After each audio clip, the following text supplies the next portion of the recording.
కొందరికి ఆంభావం ఉంటుంది, నేను పెద్దవాడిని, నానెందుకు క్షమించాలి, వాడే రావాలి.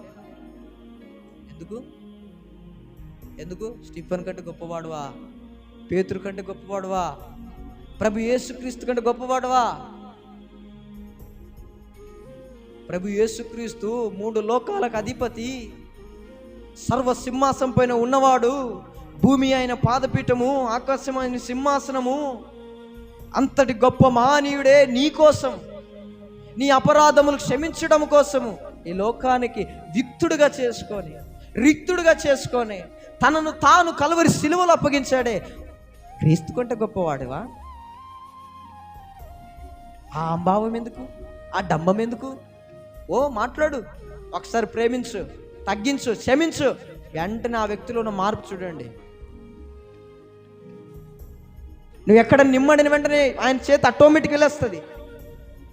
అన్నగారు బాగున్నారా అంటారు, అన్నగారు ప్రైజ్ లాడ్ అంటారు, అన్నగారు ఎలా ఉన్నారంటారు, అన్నగారు క్షేమంగా ఉన్నారంటారు. ఒకసారి క్షమించి చూడండి అయ్యా.